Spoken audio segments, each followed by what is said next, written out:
L'arthrose empoisonne la vie de la moitié des plus de 65 ans. Faut-il en avoir peur? C'est le problème articulaire le plus répandu et la cause principale de handicap chez la personne âgée. Alors, vu les ennuis et les douleurs que cause cette maladie, pendant des années ou des décennies, il semble indispensable de vous préoccuper dès maintenant de l'empêcher d'apparaître, surtout si vous avez des prédispositions suivantes. Par exemple, excès de poids, une blessure aux articulations, une hérédité un petit peu défavorable, le sexe, on sait que les femmes ont plus d'arthrose que les hommes, un mauvais alignement des os, par exemple les jambes en X ou arquées. On imagine souvent que l'arthrose est causée par l'usure du cartilage au point de jonction entre les os. À force de frotter l'un contre l'autre, les deux surfaces de cartilage finiraient par s'éroder. C'est une vision très sympathique, mais naïve. Le cartilage est une couche mince, quelques millimètres au plus dans les plus grosses articulations, qui recouvre le bout des os et qui joue le rôle de pneu de l'articulation. Sa surface ferme et élastique est très lisse. Le cartilage est de plus imbibé de synovie, le liquide articulaire présent normalement en très petite quantité et qui est de consistance filante, comme un petit peu du blanc d'œuf. Cette synovie est si efficace comme lubrifiant que le cartilage glisse plus facilement sur les cartilages adjacents qu'un patin sur la glace. Alors, lorsque vous avez de l'arthrose, votre cartilage s'amincit, puis disparaît.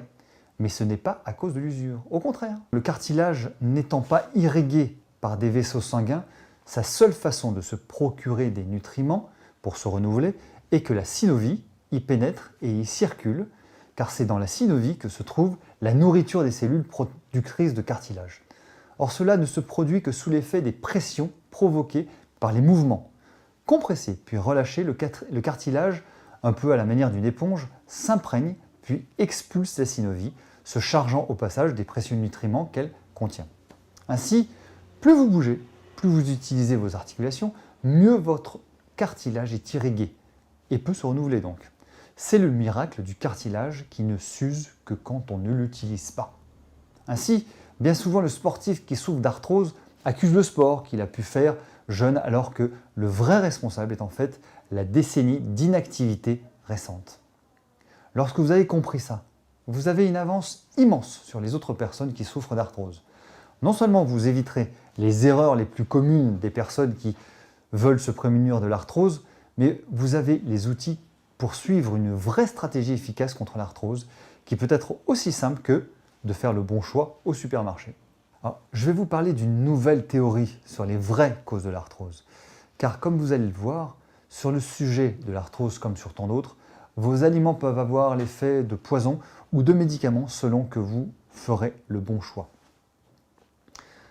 Selon le docteur Sheras, un professeur de médecine australien, l'arthrose est causée par la qualité de votre sang, exactement comme les maladies cardiovasculaires.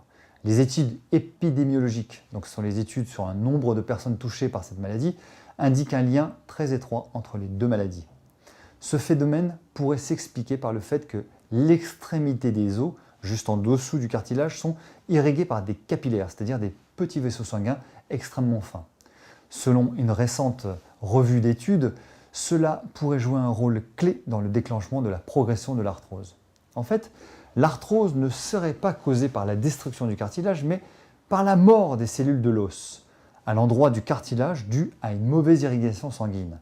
On appelle cette partie de l'os subchondral, c'est-à-dire sous le cartilage. L'interruption de l'irrigation sanguine entraînerait une baisse des apports en nutriments des cellules osseuses. Après la mort cellulaire, l'os se résorberait, se fissurerait et le cartilage délicatement posé dessus serait affaibli puis endommagé et détruit. Cette hypothèse est d'autant plus intéressante qu'une nouvelle étude publiée au Royaume-Uni semble précisément aller dans ce sens. Il s'agit d'une étude épidémiologique sur les jumeaux atteints d'arthrose.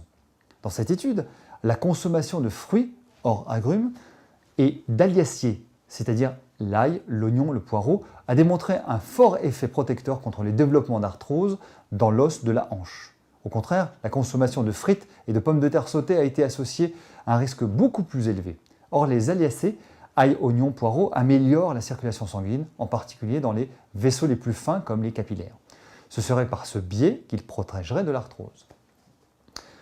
Mais méfiez-vous de la glycation. Cette étude a montré également Un autre lien intéressant concernant l'arthrose. Il s'agit des effets de la glycation pour déclencher la dégénérescence du cartilage et l'inflammation dans les articulations. La glycation est le phénomène au cours duquel du glucose se lie de façon irrémédiable à des protéines constitutives de vos tissus, ce qui peut empêcher ces protéines de fonctionner normalement. Les protéines glyquées, suite à la glycation, se forment proportionnellement à la quantité de glucose dans vos tissus, qui elle-même dépend de la façon dont vous réagissez à l'insuline. Il s'en trouve aussi dans votre alimentation. C'est le grillé, si délicieux, des pommes de terre sautées, des frites, de la peau, du poulet rôti, des côtes d'agneau au barbecue ou encore de la goûteuse crème brûlée. C'est pourquoi ces modes de cuisson sont malheureusement peu recommandés si vous souhaitez vivre longtemps et surtout en bonne santé. Cette théorie est appuyée par le fait qu'il existe une corrélation entre la gravité de l'arthrose et le niveau élevé des protéines glyquées dans le cartilage. Leur niveau trop élevé augmente l'activité inflammatoire qui nuirait évidemment fortement au cartilage. L'accumulation de protéines glyquées dans votre corps peut être fortement réduite si vous évitez déjà d'en consommer, ce qui est évident. Les aliments grillés, rôtis, frits sont très mauvais de ce point de vue, en particulier lorsqu'il s'agit de noix de tout type, incluant les amandes, noisettes, noix de cajou. Les chips, les frites, les viandes, les œufs, les fromages et les huiles de cuisson. Je sais, ce sont de mauvaises nouvelles, mais votre bien compréhensible tristesse sera peut-être atténuée par l'information suivante. Faire mariner vos viandes dans le jus de citron ou le vinaigre avant de le faire griller réduit fortement la glycation. Et il existe aujourd'hui des techniques de cuisson à basse température qui permettent une cuisine délicieuse, comme par exemple le four à basse température. J'ajouterai que la qualité déplorable et l'absence de goût navrante des fruits et légumes que l'on trouve actuellement dans le commerce, y compris dans les boutiques bio, est une raison de plus de ne pas faire surcuire les aliments. Vous aviez toutefois noté que votre corps produit malheureusement lui aussi des protéines glyquées, quand bien même vous n'en auriez pas dans votre alimentation. C'est vrai, mais vous vous souvenez aussi que cette production est proportionnelle à la quantité de sucre que vous avez dans vos tissus. Or, si vous avez beaucoup de sucre, c'est parce que vous mangez trop des nourritures qui se transforment trop rapidement en sucre. Et que, avec le temps, votre sensibilité à l'insuline a diminué.